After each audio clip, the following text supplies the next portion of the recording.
Hello and welcome back to the Bogey Lounge. I'm your host, Zach Burke, and today we have two guests. It's the only first time we're going to have guests that I've never met. They are two of Travis's uh, players on his golf team that he is the GA on. So they're the first guests that I've never met. We have a lot in common. They are involved with their college basketball team. One plays, one's a manager, and they're both on the golf team. So very similar to me in college, as I was a student manager for the women's basketball team 1 year and also played 5 years of college basketball while playing 4 years of college golf.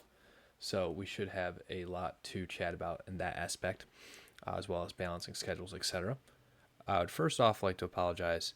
Last week's episode has not been posted yet. It was recorded now 9 days ago, and I forgot to edit and post it. So it's edited now. It just needs to be uploaded. That'll be uploaded tonight on what is the 29th, a day of recording. And this episode will be uploaded tomorrow morning on the 30th. So if you're listening to this one and you missed the last one and you want to listen to it, feel free to go back and listen. It was my fault that it is taking this long to upload, but it will be there. So that episode is with my basketball teammate, former college basketball teammate, Jason Jurgens. And I did want to cover that real fast because we're not doing a guest pick'em this week because we're going to have two guests. But last week we did do the guest pick'em with Jason, and Jason got a top 10 finisher, and he was the first person to correctly select the winner. So he got the winner and a top 10, so that'd be 4 points. That puts the guests way ahead of me. I'm not sure what the exact total is now. I haven't been doing a great job keeping track of it, but that's probably. I think I've won 1 week, so that's the first week I've got destroyed on 4-0. But definitely Jason put the guest up by a lot, and the guest or Jason for his guest pick, for the winner he actually picked the Fitzpatrick brothers, who won the Zurich Classic. And I don't know where the leaderboard just went. I just had it up because I wanted to walk through it. But he had picked the Fitzpatrick brothers to win the Zurich Classic again. That was a team event.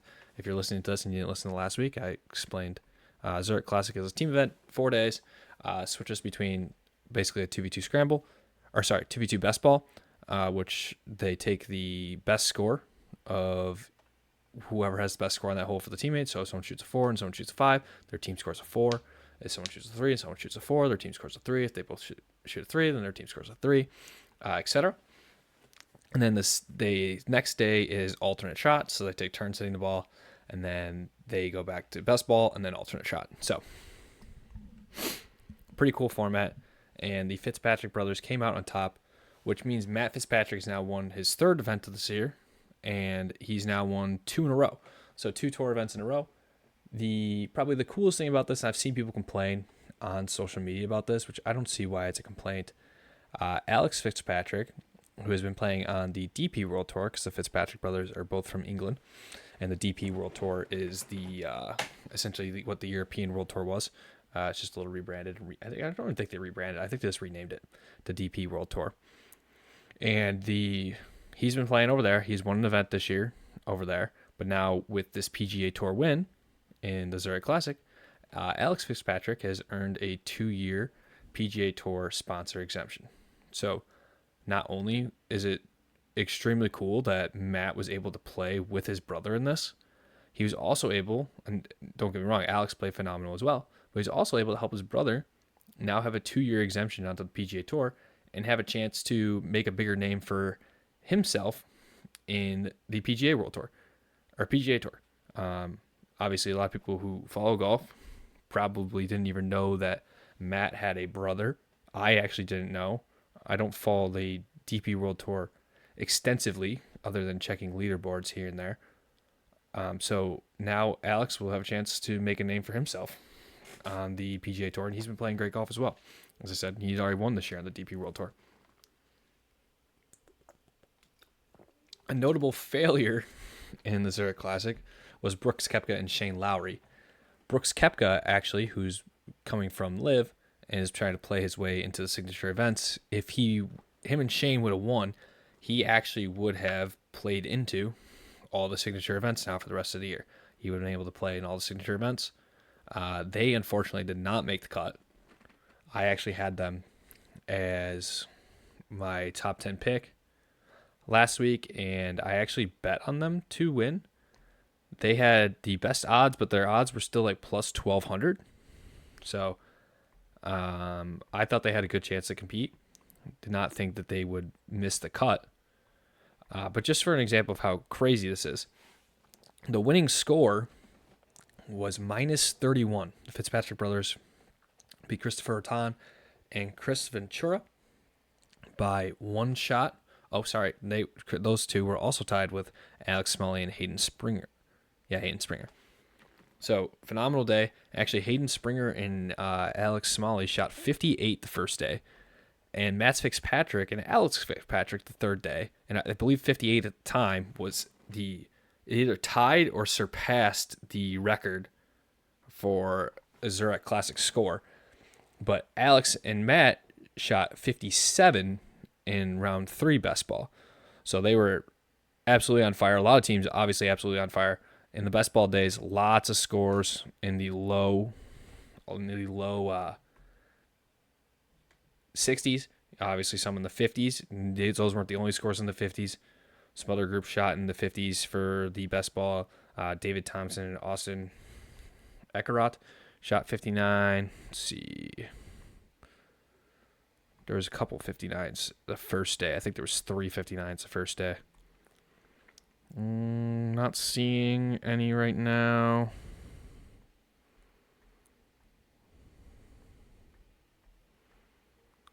Maybe there was just those ones, but I thought there was 3 59s. Maybe there's just 350 scores total.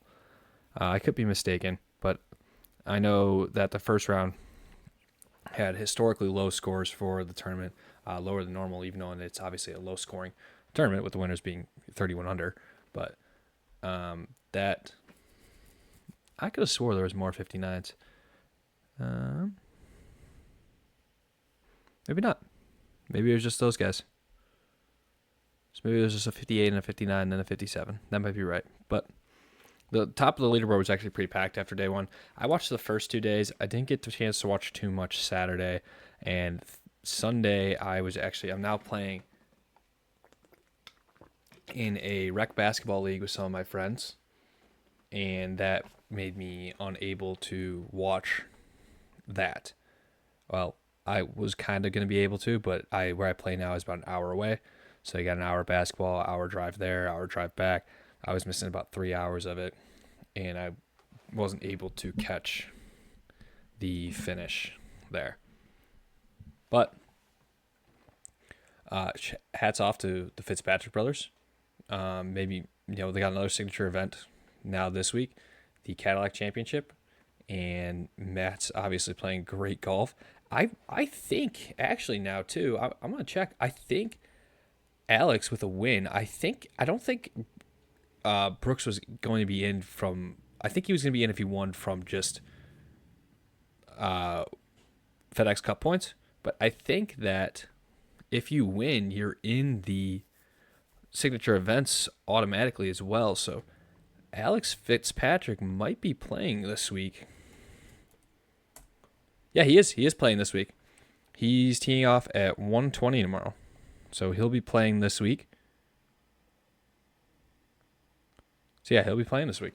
So that'll be interesting to watch out for. She'll be playing in, I think now, all the signature events this year. And if you are listening to this first, we didn't know how we were going to do fantasy golf last week. Last episode, if you listen to that before this, if you go back and listen to that before this or listen to it afterwards, you'll hear me and Jason saying that we were thinking about having a bye because him and his brothers also do the fantasy golf league. They do it slightly different than we do, but they liked the idea so much. Him and his brothers and some of their friends wanted to also have their own league. They were taking a bye off. I actually had it scheduled as a bye in our calendar. Unintentionally, actually. I don't know, when I copied the schedule, for some reason the Zurich Classic wasn't on there, or it was and I missed it. So I wasn't positive if we're going to do it. I ultimately decided that we were going to do it. And I'm also slacking here because I have not calculated the winner, but I think that I know my team did bad, but I think the winner wasn't going to change. So the winner probably was, I'll tell you right now. And then I'll double check to see if I was right later. But I don't think there was really much flexibility in who could win based upon the teams. So for reference, we did teams. So you had a teammate, worked very much the same as the other weeks. You have your own individual score, and it was your top 3 scores gave you your score, and then your partner's top 3 scores gave you his partner's score, and then we combined them together for a team score. But I believe that Paul and Neil probably won that. If they didn't, it would have been Drew and Luke. I'll need to add those up after this while I'm watching the Pistons game tonight, who are now down 3-1 to the Magic. But I thought it'd be pretty cool to mix it up a little bit and have a team event. Obviously, the PGA Tour mixes it up a little bit, has a team event. Really cool and unique, only team event that exists on the PGA Tour, to my knowledge. Unless there's another one, like a lower level one, but I think that's the only one. So pretty cool to try to tie that and that team concept into the Fantasy Golf League. If we do it again next year, the league in general, and we play in the Zurich Classic again next year, I need to probably structure it a little better because unfortunately some guys let their teammates down. We had a guy start 5 guys and none of them played. So he kind of just wrecked his teammates' chances of winning that, which is really unfortunate. So maybe you need to have some type of restructure there. But overall, was a fun experience to have a teammate, just like it was a fun experience for the Fitzpatrick brothers probably to play together. We did the teams by the best team played with the worst team in the standings, and then second worst, etc. So the teams were split fairly based upon standings. I think there probably could be a better way to do that. We probably should have done it where you play the best team in the conference plays with the worst team in the opposite conference. Thankfully, no one in divisions were teammates, which was one thing I was trying to avoid. But really should have split it up to where you couldn't even be on the same team as someone in your conference. I think that would have made it a little more fair structural wise. And that's probably one change that I'll make in the following years and years to come. Another thing I think maybe would be cool is if we could figure out some way where it alternates between days, where maybe the best ball day or the alternate shot day, instead of taking your 6 best scores, 3 best scores from each guy, you're taking the 6 best scores for both guys. So if you have a guy with 5 guys who plays better than your teammates, other 5 guys, you could just take 5 of your scores and 1 of his. That'd be a cool way to go about it for sure. I think it'd make it a little more unique and kind of follow that structure of the Zurich Classic to where it is entertaining. But overall, I love that the PGA Tour has this team event. I wish that they had some more team events. I wish that they still did a match play event. I don't think they do a match play event anymore. They used to have a match play championship. I think it was the BMW Classic used to be match play. And that's obviously not match play anymore. I think that, does it still exist? I think it's like a signature event now. But this week we have the Cadillac Championship signature event, as we just talked about. Alex actually playing in it. So it'll be interesting to see how that goes. I don't think Brooks is able to play in it because, yeah, he cannot. So he was trying to play and he might be an alternate though. Let's see. Yeah, he is the second alternate. So still a chance he could end up playing. Some notable alternates too. Actually, Wyndham Clark is an alternate. Marco Penge is an alternate. Tony Finau is an alternate. Johnny Kiefer is an alternate. Billy Horschel is an alternate. Stefan Jaeger is an alternate. So some notable alternates. For those who don't know how alternates work, if someone can't play, whether due to injury or something, that alternate will step in. So actually, someone who is playing is Sardashon Yellow, who didn't play in the last signature event. So I know we've talked about his name a lot as a rookie on the PGA Tour, has been playing well. So it'll be exciting to watch that and see who wins. And then last week, the LPGA Tour also had their first major championship. And I deleted the page with the scoreboard here. And I know I had said I wanted Nelly Korda to win. Nelly Korda is really the only LPGA Tour golfer that I follow since she won gold medal in the Olympics. I know her name very well. She's also wins a ton on the LPGA Tour. She's already had a bunch of second place finishes this year. I think she also has a win. But she won the Chevron Championship by 5 strokes. Actually started off with, I think she had like a 7-stroke lead. She went 7 under, 7 under to start. Ended up winning by 5. And the Chevron Championship, first major, and I saw a comparison between her and Scotty. I think they both have like 4 majors in the last 3 years, or maybe one has 3 and one has 4. Scotty has 3 in the last 3 years. I guess how far back you go. Maybe he has 4 if they're counting another Masters too, even though that was technically a little over 3 years ago now. But they also both have like 18 wins. And so they're both almost, she's dominating as much as Scotty is dominating the PGA Tour, essentially. Oh, I just pulled my mic off. She's dominating the LPGA Tour as much as the Scotty is dominating the PGA Tour, essentially. So, big name. And actually, they both won the Olympic gold medal as well. But I actually bet for Nelly to win, just like I bet Shane and Brooks to win. I don't know why I forgot Brooks' name there. Shane and Brooks to win. And unfortunately, that did not happen. But Nelly Korda did win. So I was 1 for 2. So I'll take that. So just keep an eye out for Nelly Korda this year, as she'll try to add to her major total. I think that was her 4th one. Let me see if I can see how many she's won. I think that was her 4th major championship. Maybe it was her 5th. Oh, I'm not even close. It's her 3rd. But again, she 2 years ago was LPGA Tour Player of the Year. And that's the 2nd time she's won the Chevron Championship. So she'll be looking to complete a career Grand Slam. Obviously, she needs 3 more because there's 5. But I don't even know how many women's golfers have completed a career Grand Slam. But she actually got 2nd in the U.S. Women's Open last year. So playing great golf, and will continue to play great golf as well. And the other cool thing about the Chevron Championship that I almost forgot to mention is that the winner jumps into the water after they win. And since there is no water on the 18th hole of this course, like there used to be, they built a pond.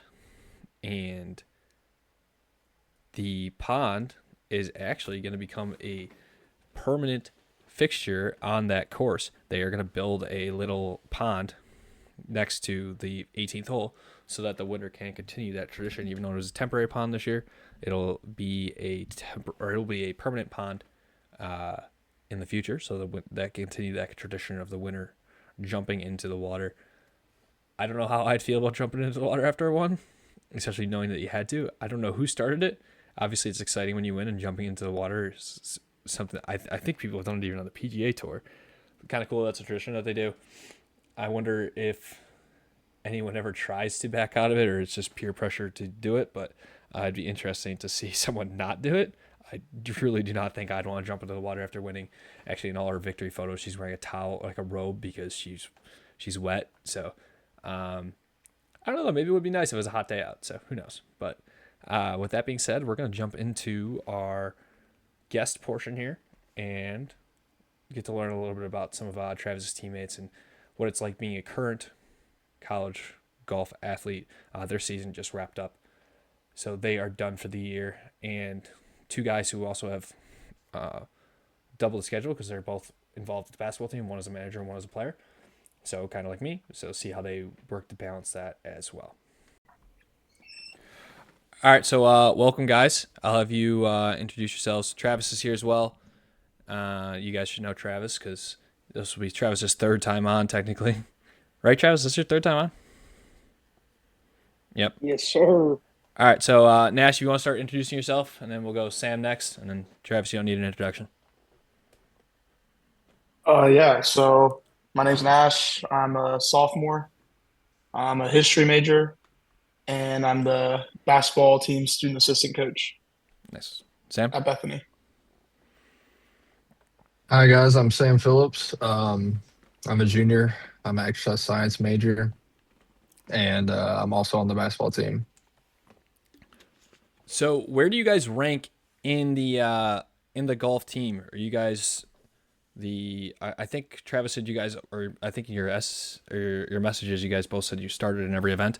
Are you guys normally I know you guys vary from positioning, but are you normally the one, two, three, four, five? What? Um, well, this year is kind of iffy, but kind of sat around the 4 and 5 range. Those two spots were probably the most consistent for me. So Travis and I always were. Yeah, So I was around like anywhere from played the three, played the five probably mostly, and I think I was an individual one tournament. your guys' school, are you guys? I forget. Are you guys D3 or NAIA? D3. D3. So you guys probably have a little bit of a different experience as me as far as being part of multi sports because the NCAA is so much more strict on when you can and can't practice. The NAIA, there's actually no rules. So for basketball, we practice year round. I think, and you guys can correct me if I'm wrong, because I was only at a D3 school for 1 year. But I think there's only like a month of the year in the spring you guys can practice, correct? I believe so, but most of the time it's just like unsupervised open Yeah, gyms. yeah. You just go run, and then during the fall you have a couple weeks in October where you're running up and down a little bit, but nothing too crazy until about November. Yeah. How do you guys uh, balance that? Are you going to basketball stuff during golf season, or are you waiting for golf season to end? Or Well, for me, it was a little like I'd go to golf practice and beat feet straight to the gym and get ready for practice. Or if I had a tournament that day, I would just wouldn't go in general, just Mhm. because that's a lot. That's just a lot to go through in one day. Yeah. So How are you, Sam? I would go from golf practice, and then depending on like time conflicts, because there's a lot of time conflicts with Yeah. like working at like team basketball lifts and stuff like that. Hmm. If I just, if we just went to a regular golf practice, a lot of the guys wanted to play after. So if I just played, I just wouldn't go to practice. And like the coach understood that. Yeah. Me not being one of the top guys on the basketball team and golf, like golf being the reason that I'm here. Hmm. He was like, yeah, it's fine as long as like I communicated and everything. Yeah. So at Concordia, when you were a dual sport athlete, at least I think that's how it was supposed to be. You're supposed to pick like a primary sport. So if there's ever a conflict, like that's the sport you go to because that's your primary sport. So mine for 3 years was basketball, and then my last year, and then so if your primary sport is golf or basketball per se, you don't have to go to the other practices when you're in season. Like it's voluntary. So when I had basketball as my main sport, I still went to all the golf stuff because again we started because we're NAI, we started practicing in lifts and open gyms and conditioning, and basically full on practice as soon as the semester started. Unlike when I was at the D3 school where it started, I think in mid November. Yeah, we started in mid November. So and then my last year though, I said I'm not doing any more conditioning. Golf is gonna be my main sport. I said I'll see you guys when golf season's over with. Well, it's also different for these two. We also have another dual sporter who does basketball, Troy, and his main is basketball. Hmm. So in reverse, like when they were doing mandatory like basketball lifts or basketball conditioning, he wasn't at golf practice. He was at basketball, where these two it was golf and then basketball. Got you. Has Travis told you guys about our intramural team, the Dirty Birdies? not No, never heard that.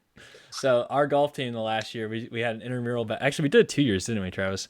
We had an intramural basketball team full of the golf guys, and 1 year we had another basketball guy, but we actually were pretty competitive. It was only me who played college basketball on our golf team, but we had some pretty good athletes who were just decent athletes. My brother was a pretty good athlete, um, and I think we were in second place the whole year. And I think the only team we really lost to was you could have up to two basketball guys in your team because NAIA actually also doesn't have rules, so I could play in intramurals for basketball while playing basketball. I know in the NCAA you have to wait till you're done playing, so I know like a D3 school you can't play in intramural basketball until after your senior season.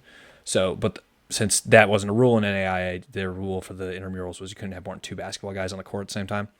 So the only team that we actually consistently lost to, there was two teams with two basketball guys, and I think those were the only teams we consistently lost to. But we were in second most of the year.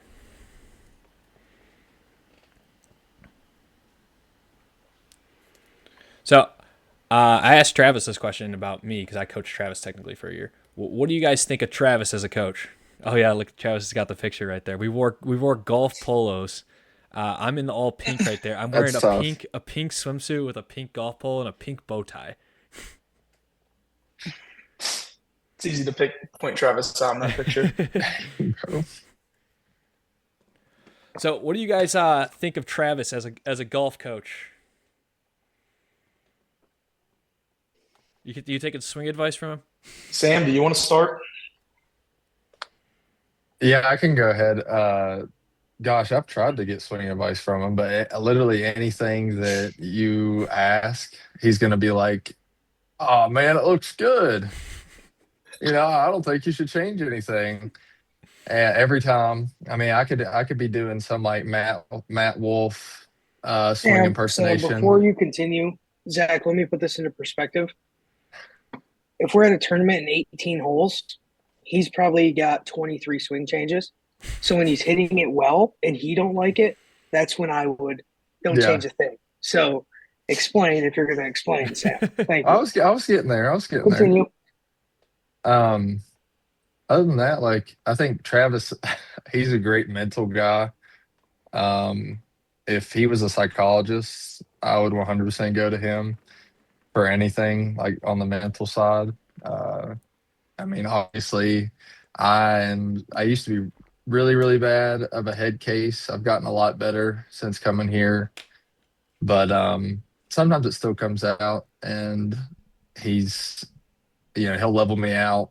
He'll talk to me, and he'll give me the old dad speech a little bit, and I mean, it's been a huge, huge help.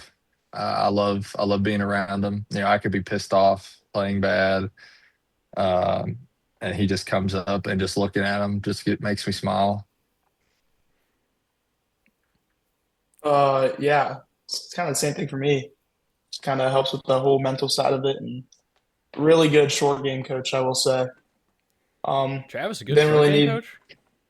yeah, very good short game coach. It's all the time he spent with Um, Josh, right, Travis? Not hitting it far enough, so getting creative around the greens.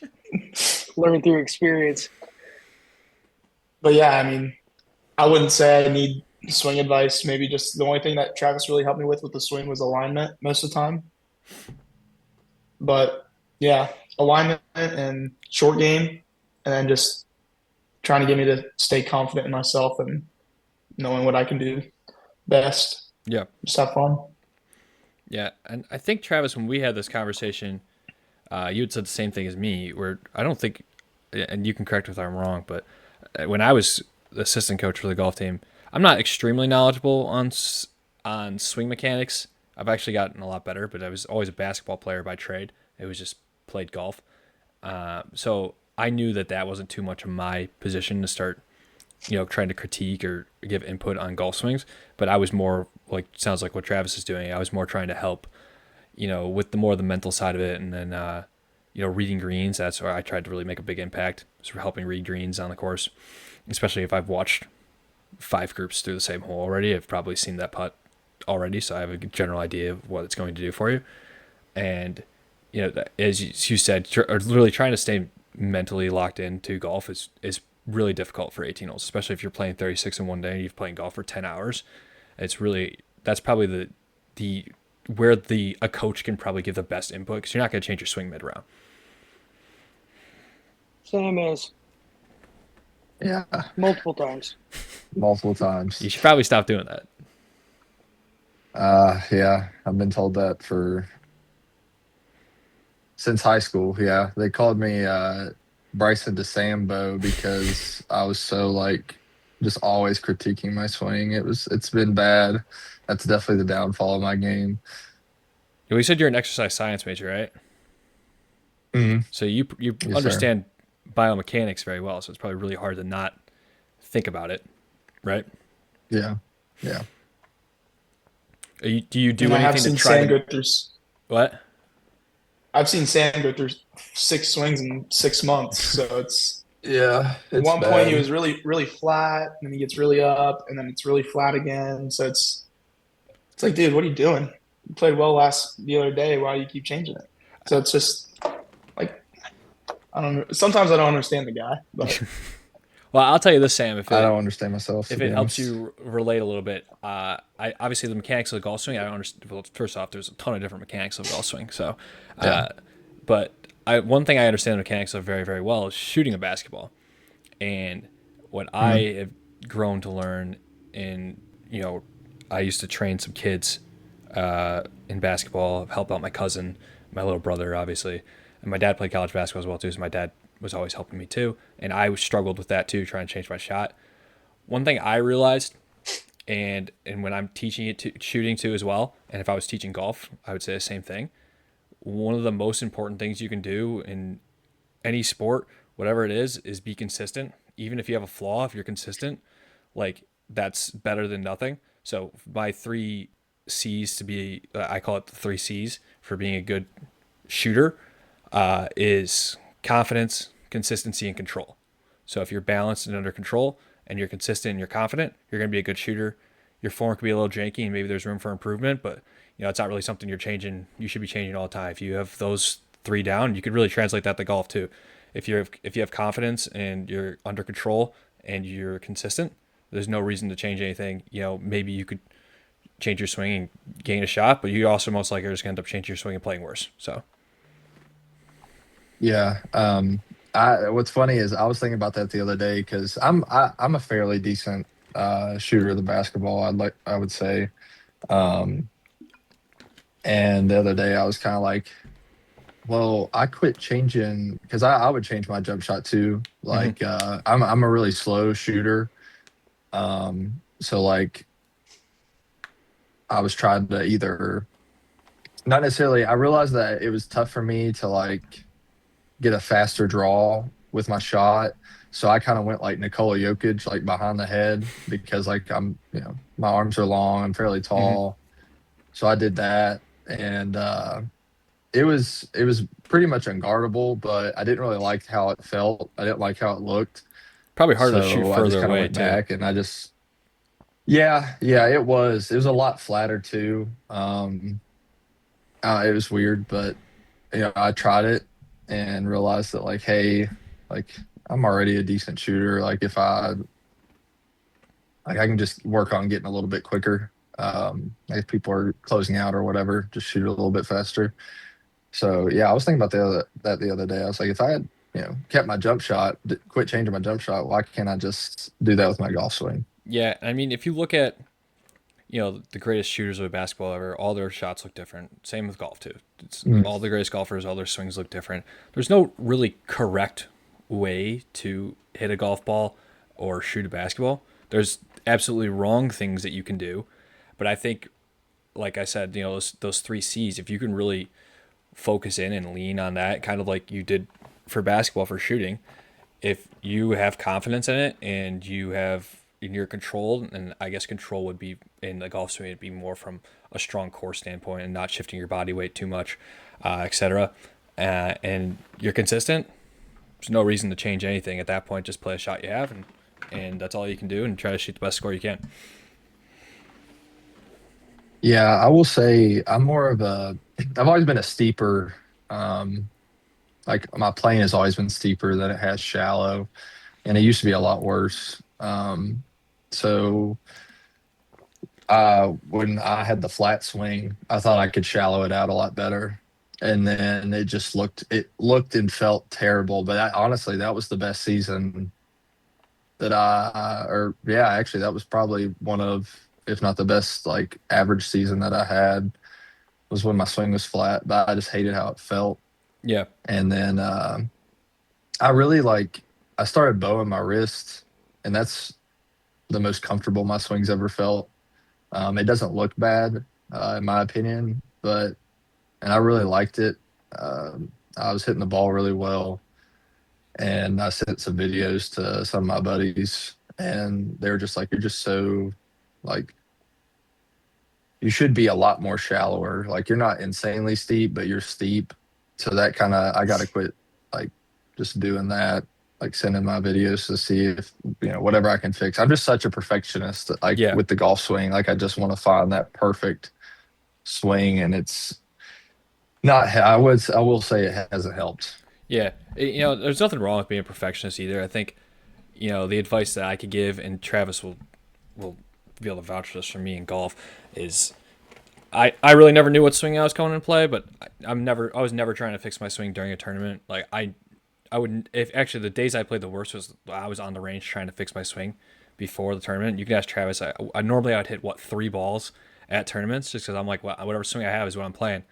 I gotta, if I try to fix it, I'm gonna get in my head more, and that really leans into that confidence standpoint too. If you're trying to correct your swing mid round or your shot mid game, like you're losing confidence. There's some part of you that's telling you something's wrong, and so not only Yep. now are you losing consistency, but or if you already lost confidence, but now you're losing consistency by trying to change your swing. Yeah, and I've just never been that like consistent golfer, and that's what's always, I've always said like, dude, maybe it's time to hang up the sticks, maybe just retire or whatever. And I'm just like, I've been chasing consistency ever since I really like got into competitive golf. So like high school. Yeah. So like, I mean, and that's been my downfall. Like I could easily, like if I was more consistent, I could be up there with playing the one or two or the consistent three, but it's just, I just have never found that like true consistency. And it shows like some of my scores are really bad and then some of my scores are really good. Like it's just never been a happy medium. Yeah. Now, when you're playing bad, is it really from swing? Is it like off tee issues and approach shot issues, or is it more you're struggling around the greens and putting when you're playing bad? When I'm it can be a lot of those things. I've always been the type of golfer to where not everything in my game is clicked. I think Yeah. it's That's golf where though. like I'll have a yeah, and I'll have a really good ball striking round, but I can't get up and down. So it's just I don't know. I mean, I always said it's because some things I'm just changing all the time. Like I'll even change how I'm chipping. The one thing I've stayed consistent with is how I putt. Now last or this the start of this excuse me this season, I changed putters and kind of changed a little bit how I was putting, like how my face was at address and everything. I was putting pretty well, and then I just didn't like how it looked over the ball, like when I actually had to like putt in a tournament. So I went back to my old putter, went back to what I was doing before, and just decided to stick with that. So I think it's probably same with chipping. I feel like I've been chipping really well. Like I Mhm. feel a lot more confident in getting up and down and getting it close. But like I said, I think it's with all those changes have just hurt me a lot. Yeah. Yeah. And I was kind of the opposite of you in college. I was more consistent in golf, where I had a really good mental approach to golf, and then basketball, I was the complete opposite. A really bad mental approach to basketball, and I haven't uploaded it yet. That's actually gonna be uploaded tonight. But last podcast, I had my old basketball teammate Jason Jurgens on, and we were talking about the mental approach to golf and basketball because he plays golf as well. He didn't play in college, but he was a really good golfer. And one of the things that I had stated was in basketball, it's, say you have an open three, probably if you're a good shooter, making it about 40% of the time in college. If you're a good shooter and it's open. In practice, you're probably making it 65% of the time. I mean, I had 103 workouts where I made in the high 70s. I'm sure you probably had the same. so call it 40%.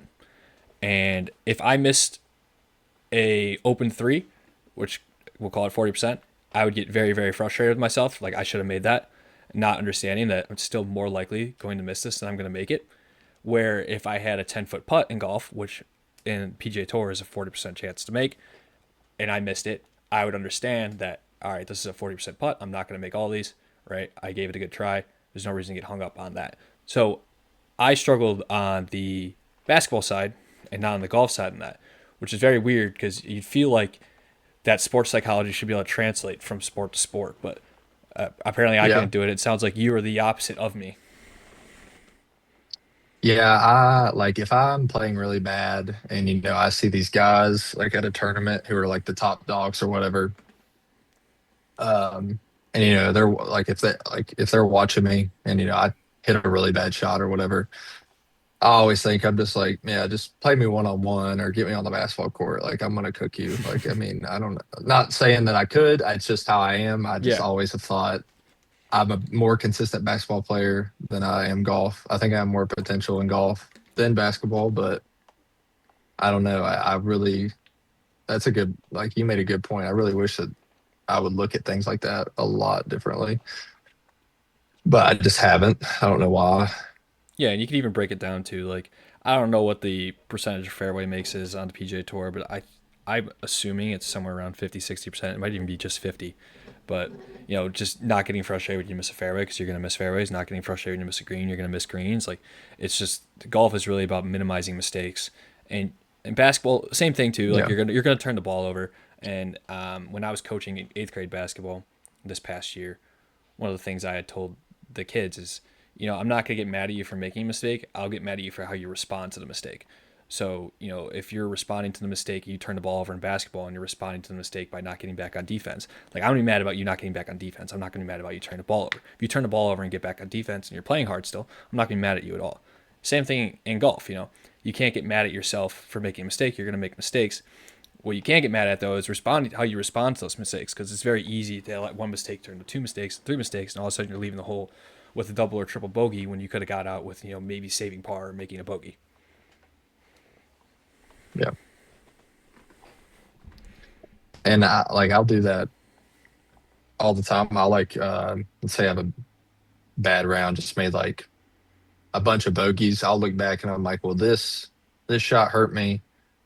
This shot hurt me. Like I could have easily shaved like easily like 5 to 7 strokes of just stupid stuff, like just getting frustrated and then like not really caring about the hole anymore or whatever. So Yeah. I totally understand that. Yeah, I'll ask both of you this. Are you when you guys are in tournaments, are you thinking about your score mid round? Like, all right, if I par out here, I'm gonna shoot a 77 or whatever. Are you thinking about your score mid round, or are you leaving that behind you after each hole?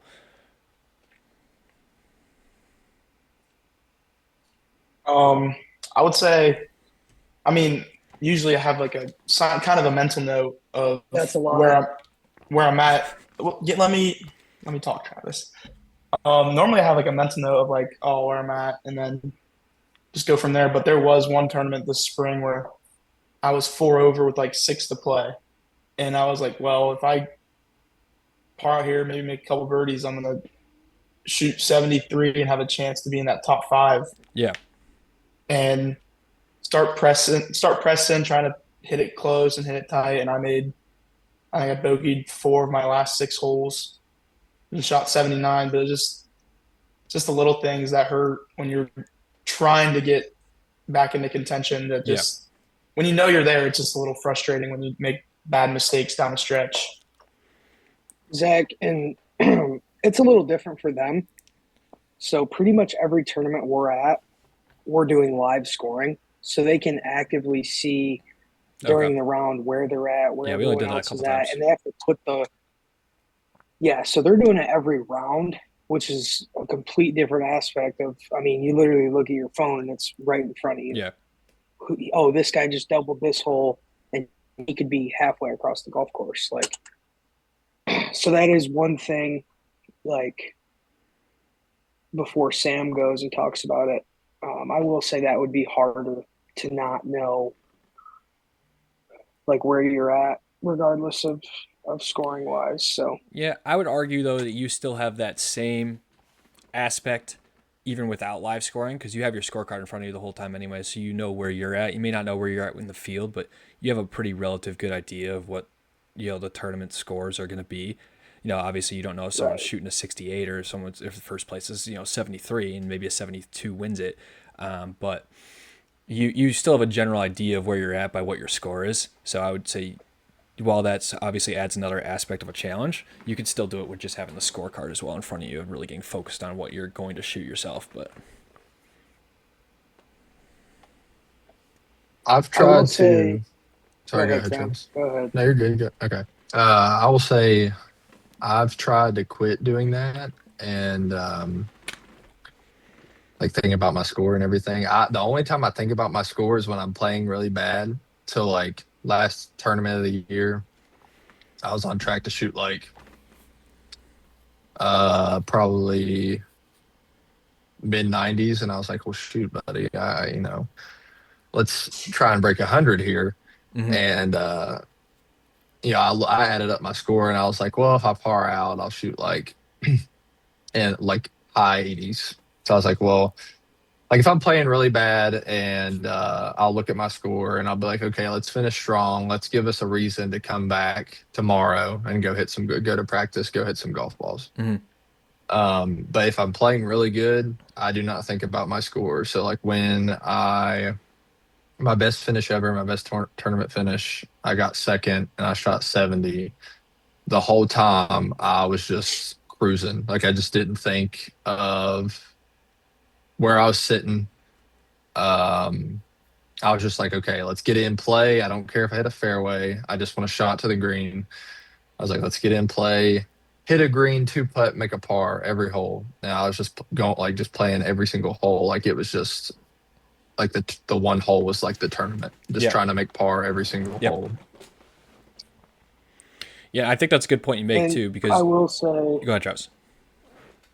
I will say in regards to the live scoring, I can agree that Sam has gotten way better because on one end of the coin, he doesn't do live scoring at all. So we don't know where he's at. He don't know where he's at. So I can attest to that he does not know I where he's at during a round of golf. I have gotten texts like mid round, like I'll be almost done, and like Every one of tournament, our every tournament. like one of my teammates or somebody will be like, "Yo, how you playing?" Or I'll see someone on the course, like one of my teammates on the course.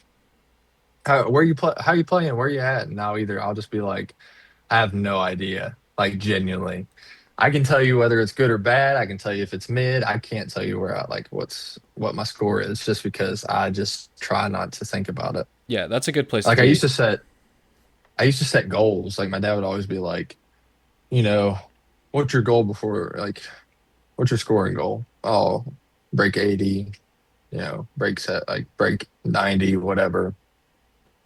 Yeah, I quit doing that too. I just don't like to have that thought in my head like, oh my Yeah. gosh, like bogey one hole, double bogey one hole and the round's cooked. Yeah.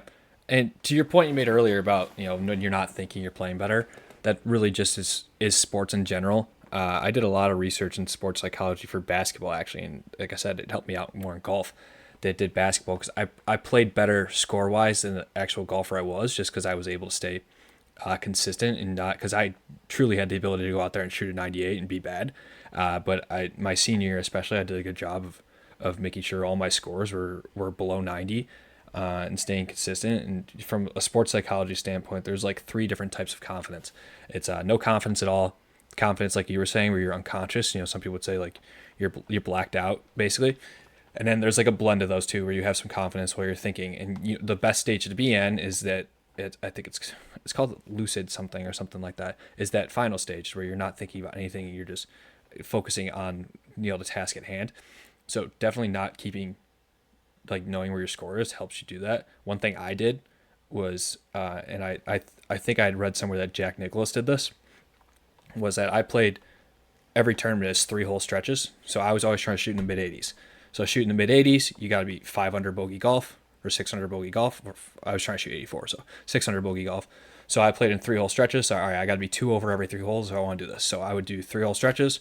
All right, I got to bogey that hole. That's fine. I'll just go par bogey. It'll be fine, or par it'll be even better. All right, I got bogey bogey. That's all right. Let's just make a par here, and then 3 holes are done. All right, next 3 holes. That's how I did it. I played 3 holes at a time, and that's something that really helped me be consistent.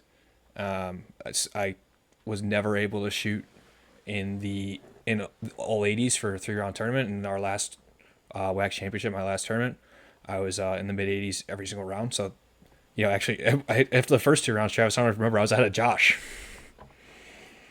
But then Josh went on and shot like 77 or something the last day. But so I was able to use that as kind of because I was one of those people too who set goals like, all right, I want to break 85, but just trying to set it up with the manageable goals and not worry about it too much, I think is the best way to kind of fight that demon of wanting to set a goal of a final score.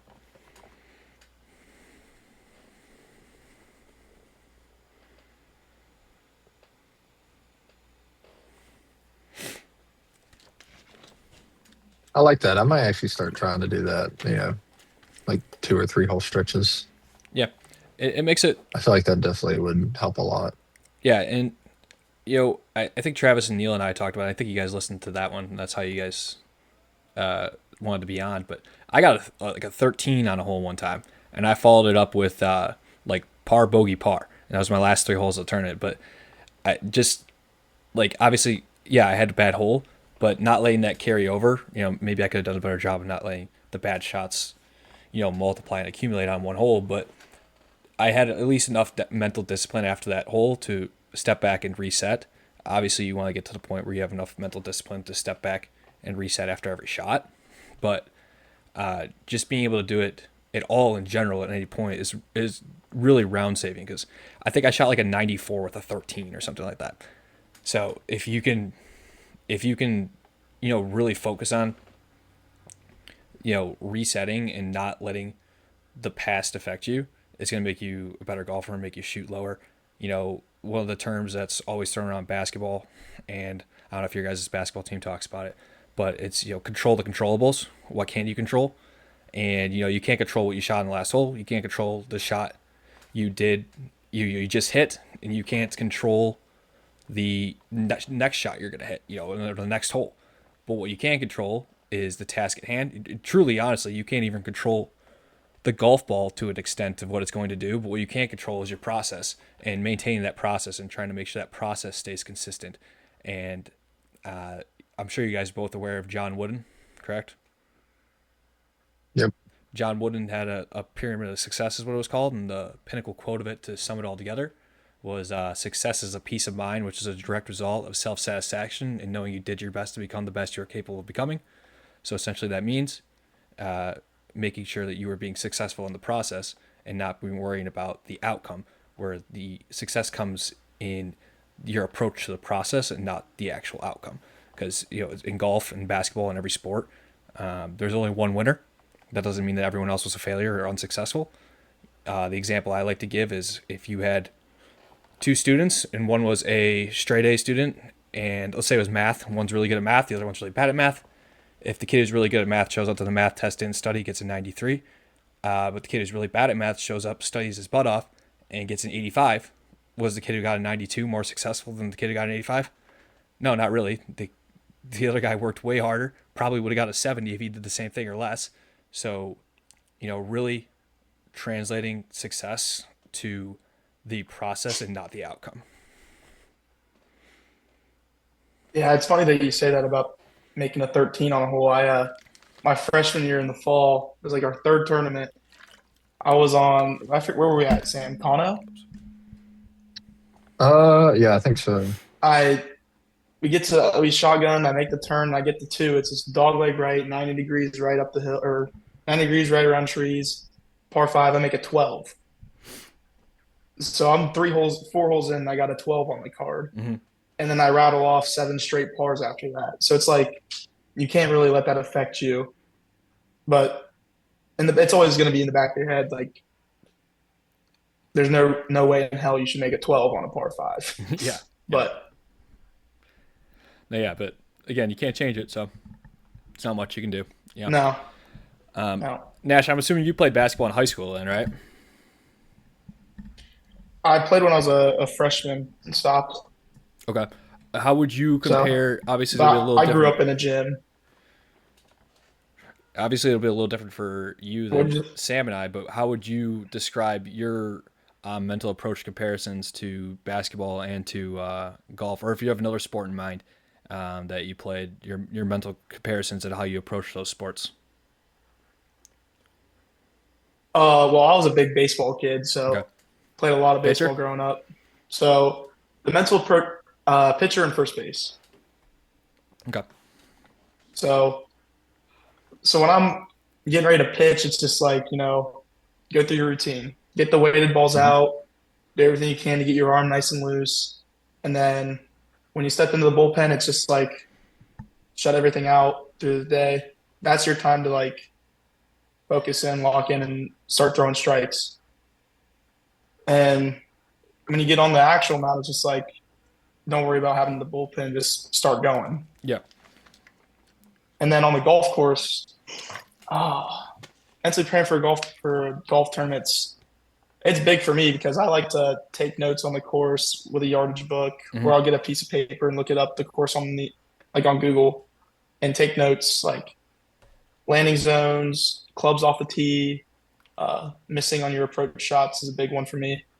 So it's really, I wouldn't say it's different, but it's just baseball wasn't as mental as golf would be Yeah. because baseball it's just like Baseball's boom, play you're to there, play. Yep. go. Yep. Now, Yeah, are you but guys playing you're practice always, rounds before every tournament or no? no. It just depends on where we're playing at. We Yeah. played what, two practice rounds this spring, Sam? Played one Yeah, at Denison and one one. for Yeah. fall for the Mhm. conference in the spring tournament. So you before a So tournament, you're in your yardage book are jotting down basically what you want to hit off every tee, where you want your misses to yeah, be. You're probably looking for the yeah, widest portion of the fairway, I would assume, the widest portion of the green. yeah, If there's bunkers, guarding the front part of the green, you're probably thinking, I want to be middle back, landing area. yeah. Are you doing that same thing, Sam? Are you doing that before tournaments or no? No, I've tried to do that. I don't know if it's just because I don't think um like that good to do that. I just don't think it helps. So that's just personal. Hmm. Like I understand why Nash does it. I've had some other friends do that. I've tried to use like the or like the pin sheet that tournaments will give you Yeah. sometimes, and I think I did that once last year in a summer tournament, and I mean I just didn't really think that that really helped. I mean, it helped like when I couldn't really see where the pin was, obviously, but yeah, I just didn't really. It's just not my cup of tea. Yeah. Are you more just aim for the center of the fairway every time with a driver, and then aim for the center of the green every time type of guy? Or Yeah. So I just kind of, I would say that pretty much sums it up. Um, I usually aim. I will try to pick out like if I'm mainly a cut player, hmm. so I'll just try to aim a little left, Yeah. and as long as like when I'm set up, as long as I'm feeling comfortable, then I'll pull the trigger. Um, Green wise, I usually try to go, yeah, I'd say right at the pin. Like if I'm hitting a cut, I'll go left side of the pin depending on where the pin is. I try to play somewhat smart, especially if I'm hitting the ball solid. I'll try to play somewhat smart. Yeah. I'm like I usually just tell myself, as long as I am just off the green, give myself a chance to chip or putt, Yeah. that's fine. Like Yeah. I just don't want a big old miss and having a really tough pitch shot Yeah. trying to get up and down for par. That's kind of how more I was too. I was driver off the tee every time type of guy because that was the club I was most confident off the tee. I knew that if I would try to hit a 4 iron off the tee or something like that, even though it may be straighter, there's a way better chance that I get into my head and hit this tee ball a 100-yard chunk up the middle of the fairway instead of. I'd rather take my miss it with a driver at that point, and maybe I'm 15 yards right of the fairway, but at least I'm 300 yards up instead of being still 300 yards back on a par four. But Nash, you're playing different clubs off of every tee. Yeah. So this weekend, especially in the conference tournament, I've been struggling with the driver confidence a lot. Just haven't been Mm-hmm. feeling very comfortable and confident over it. So I was like, "Hey, Travis, take it from me. Like, I don't want it in my bag. I don't want to look at it. Take it away." So he put it in the van, and I hit mini driver on just about every hole. Mini driver, 4 iron, 5 iron. Just and my mini driver is cranked down to about 9.5. So your mini driver is basically a driver. So it is just a little. It's a driver with a What smaller face. what is your driver? Yeah. What's the degree in It's your a. driver? 8, I have it set at 7 right now. 7. I think. Okay. Yeah. So I just hit mini driver all weekend, and I mean, it worked out. Goes just about as far, if not further, than my driver does, Yep. and just feel more comfortable and confident over it. Yeah, the only club I ever So had confidence with on a TV besides my driver was my 3 hybrid. So if I was really struggling, I would hit 3 hybrid off tee every once in a while. But I was always a grip it and rip it type of guy. Kind of like before it was really a thing, I was always assumed if I'm closer to the hole, I'm going to have a better chance to make a better score. I know that's now the case now that they have strokes gained off tee and stuff, and it really shows that. But I always thought I'm not the greatest golfer. If I can set myself up to hit a even if I'm in the rough, if I can set myself up to hit a pitching wedge instead of trying to hit a 4 iron into the green, I'm going to be a lot better off. yeah, that was my big thing this weekend too. Just get something to where I can have a 85 to 115 yard wedge shot in, and Yep, exactly. hopefully stick it close. Now, how far are the courses you guys playing? Because you guys are kind of in the mountains, so you're probably not playing too many super long courses, right? Anywhere from probably 63 to 65, I'd say. Shorter, Travis is Travis? chasing his head. Longer, probably. Probably a little longer. Yeah. Well, conference this weekend was 65. Conference was 65. Travis, we were always 68 to 72, weren't we? Yeah. You realize how long 6,500 yards is, Nash? That's like 280-yard par fours. They're I understand that. 67. I'm telling you, Mill Creek right now is playing at most 66.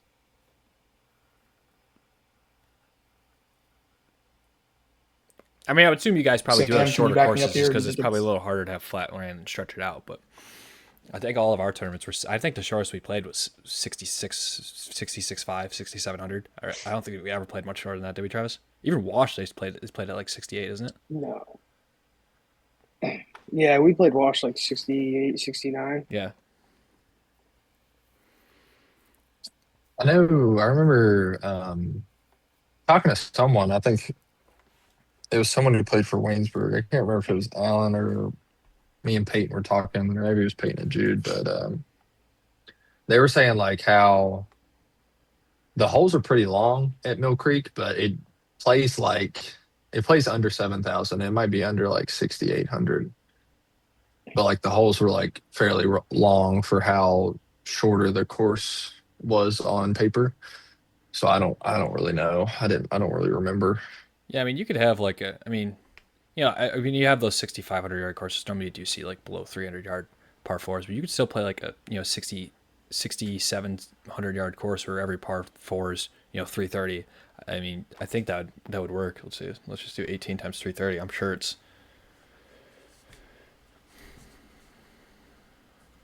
Yeah, that's just 5,900 right there. So obviously you could play a 6,800-yard course or a 6,700-yard course, and the holes still feel kind of long if they're all consistently long and not you don't have too many of those short holes in there. But yeah, I would assume you guys are probably playing. You guys have to be playing above 6,500 every time. I think even the girls in some of the tournaments played like 61, didn't they, Travis? At Conca? Yeah.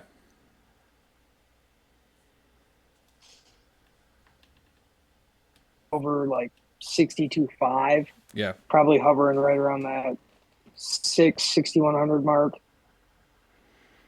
Yeah, I mean, anything low sixes is really short. So I'd be shocked if you guys are ever playing a low sixes. Even what? Do you remember Well, what? I just pulled up the scorecard What was it? for Mill Creek. It's a 65-26 Okay, on Leaderboard King. So that's pretty short. it was.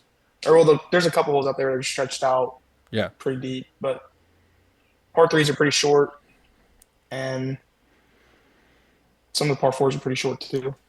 Travis, did you play? Oh, what was that course in Jackson called?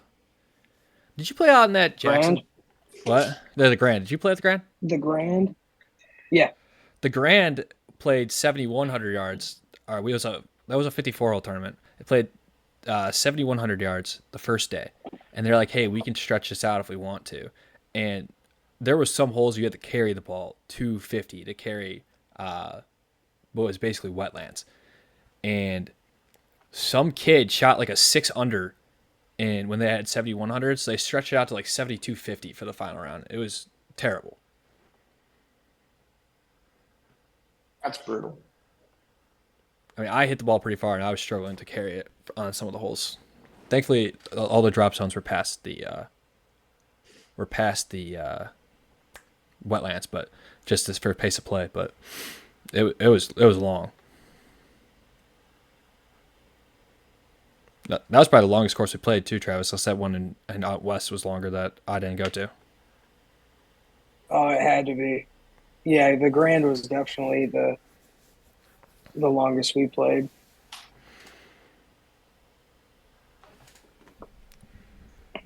Well, you guys got any questions for me as we wrap this up here?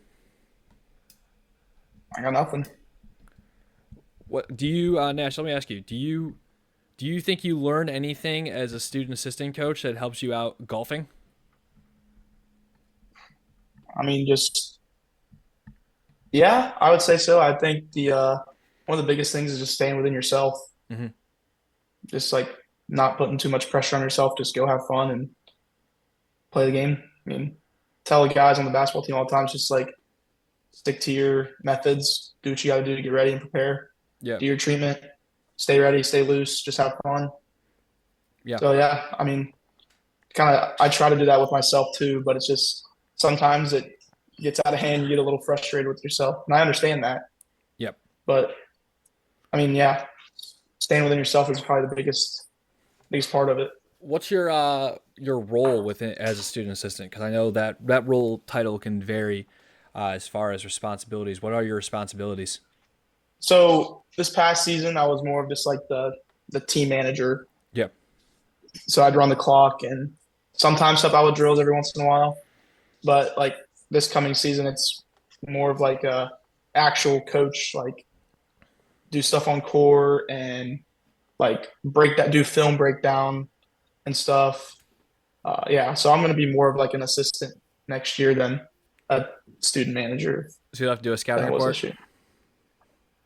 I'll have to do. I think he said do the film breakdown on like our team, so like our games and Okay. practices and stuff. So Gotcha. pick out the little things: bad shots, no effort, Yeah. Yeah. poorly ran offense. So yeah, So I was a student assistant for our women's team, but I didn't start out as a student assistant. I actually started out.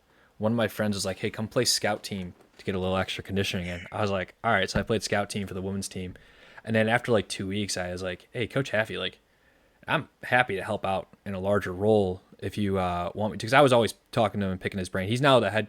He's a head Division One coach at UOD Mercy for their women's basketball team. So I was always picking his brain, anyways, and talking to him about basketball. And he was like, "Yeah, let's see if we can create a role for you." So they created a role for me and another guy who was also on the basketball team, but had quit recently to be student assistants, and we helped, with practice and drills. We were also running scout team still, and then we had we did a couple scouting reports as well. But it was a lot of fun. I loved coaching. Really made me take a different look to basketball, I guess, in general. But we actually had a spectacular scout team too. We used to joke that our scout team would be competitive in college basketball. We had this kid who he played professional basketball and he was between contracts, so he needed to stay in shape. And he was actually, I think he won the MVP in the Ireland League. after that. So he's a really good basketball player, All-American in NAIA level, two-time All-American, I'm pretty sure. Played D2 basketball for 2 years. And he was so good. And then the other assistant coach who played with us, he was all-conference in college. And then we had me who played college basketball, another guy who played college basketball, and another guy who played college basketball. So we had our whole scout team played college basketball, and Coach Haffey let us play as hard as we wanted to against the girls. So they're like blocked shots, we don't care. So there was drills sometimes where they hadn't scored, and Coach Haffey we'd feel bad, and Coach Haffey would be like, no, keep playing hard, like no. And they finished third in the conference that year. They had one of their best years ever. So they played really well. Yeah, playing better competition is going to get you better. Yeah, absolutely. So that's why I tell the younger guys on our team, like the freshmen that came in this year, I'm like, you guys started for your high school team, but it's like you might not get minutes. You're either going to get chunk minutes for like 5 minutes a game, or you're going to get 0. So it all depends. I mean, if you're going to work hard, if you want to work hard and get better, you're going to get minutes if you work hard. But some of the guys just kind of brush that off, and they're like, oh, I'm going to start. I started in high school.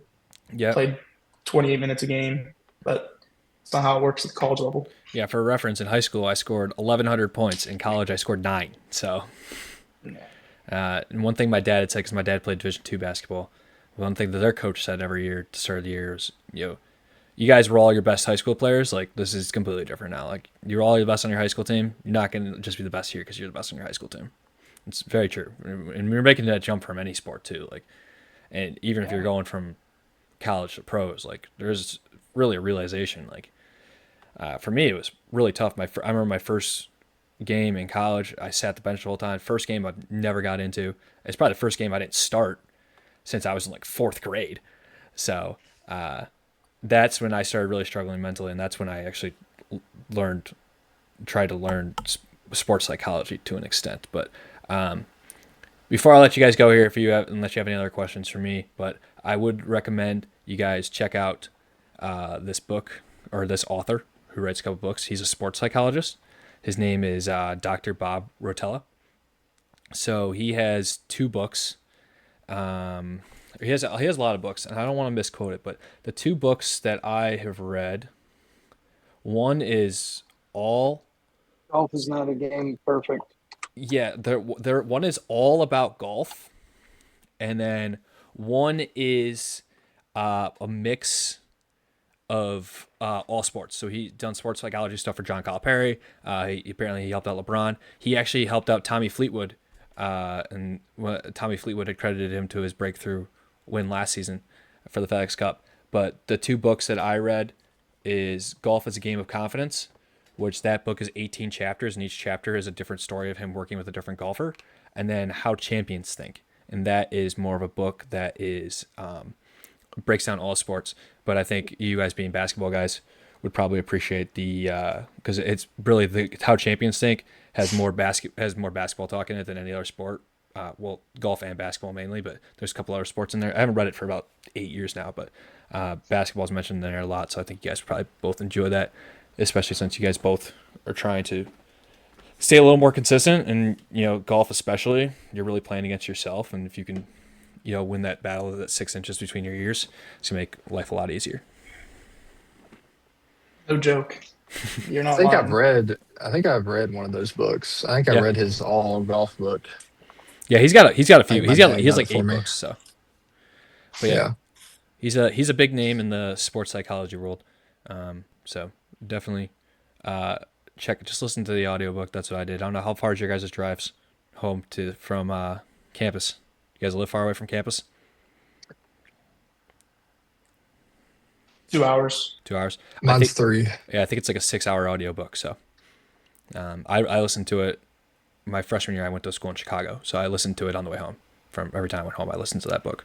Obviously, it can get a little draining listening to books. I only listen to podcasts or books in the car now anyways, but so it can get a little draining if you're just listening to a book and you might want to switch to music. But definitely perfect time to give it a try and listen to it. And I don't know about you guys, I hate physically reading. I was never a good student, so. Yeah, I'm the same way. Yeah. All right, anything for me? So Travis, you got anything? I'm all set, man. All right. Well, thank Appreciate you guys for having joining. us on, man. yeah, Thanks for having us on. I gotta go watch the Pistons. Hopefully, try to make the craziest comeback in NBA history. But unfortunately, I feel like I'll probably be very depressed after tonight. So we'll see. Yep, thanks again for having us on. Yeah, absolutely. Yeah, thanks.